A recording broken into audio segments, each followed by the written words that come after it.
Serviteurs d'Allah, il est de la responsabilité de chaque parent de préserver au capital de leurs enfants qui est la religion, l'objectif pour lequel ils ont été créés, et qu'ils ne laissent pas leurs enfants aller sur Internet, sur Facebook, sur YouTube, sur Twitter, suivre n'importe quel égaré.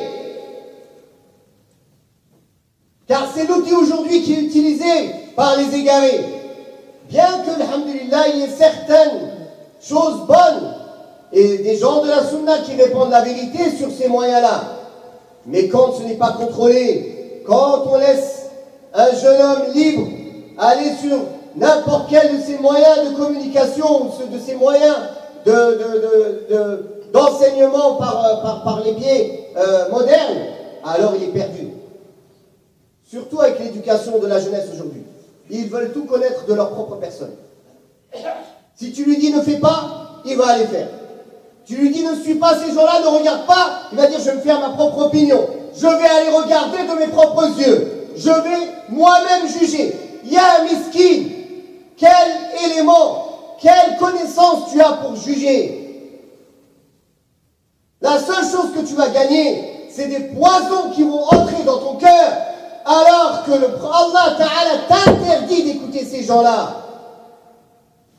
Allah te demande de partir des groupes ou des endroits où il y a des innovateurs ou des égarés qui parlent sur la religion d'Allah, de les délaisser. Le prophète sallallahu alayhi wa sallam t'a interdit d'écouter ces gens-là. Les gens de la sunna sont d'accord depuis le début jusqu'à aujourd'hui qu'il est une obligation pour tout musulman de ne pas écouter les innovateurs, de ne pas s'asseoir avec eux, de ne pas leur donner d'importance, de ne pas apprendre chez eux, de les délaisser, de les détester pour Allah. De les détester pour Allah. Alors aujourd'hui, nous trouvons les musulmans ne pas appliquer cela.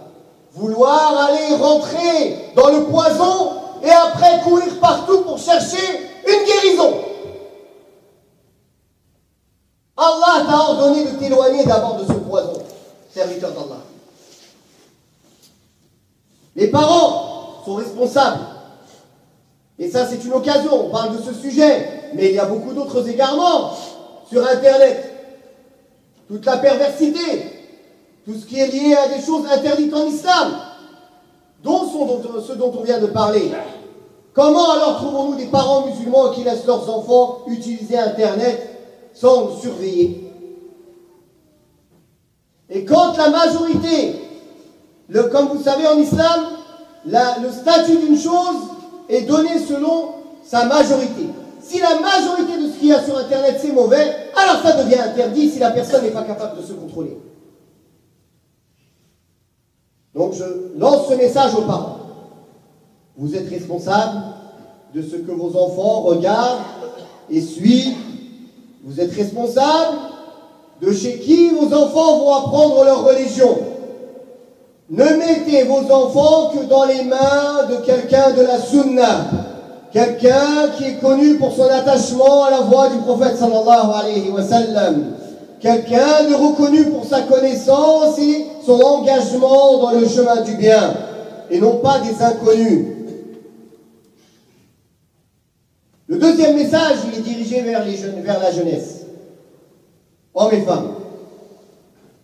Mes frères et mes sœurs, mes enfants, craignez Allah. Craignez Allah subhanahu wa ta'ala.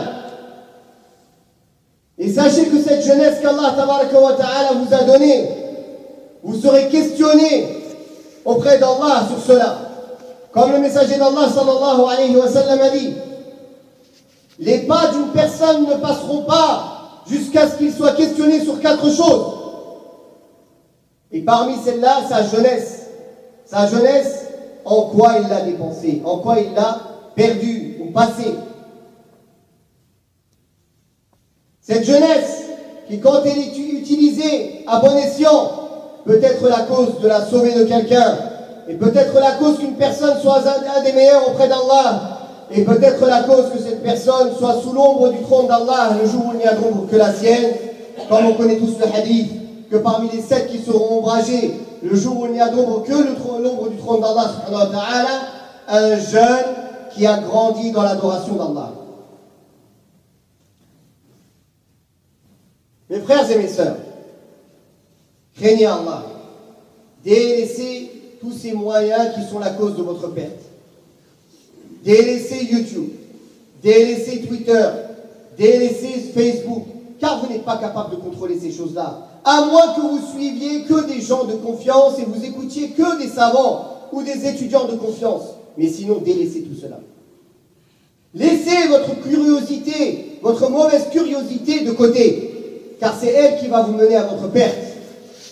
Quand un savant vous dit qu'il est interdit d'écouter telle personne, ou qu'il vous met en garde contre une personne, c'est pour qui? C'est pour les ignorants comme vous, comme moi.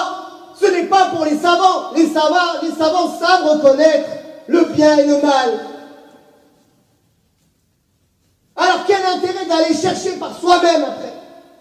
À moins de chercher l'égarement, à moins de marcher au bord d'une falaise et après de se poser la question pourquoi on est tombé. Craignez Allah. Pourquoi vous mettez votre religion en danger? Est-ce que vous serez capable de mettre votre corps en danger? Vous mettriez votre corps aux mains d'un inconnu qui ferait de la chirurgie sur votre corps? Votre religion est la chose la plus chère. Et c'est celle dont vous allez répondre demain devant Allah subhanahu wa ta'ala.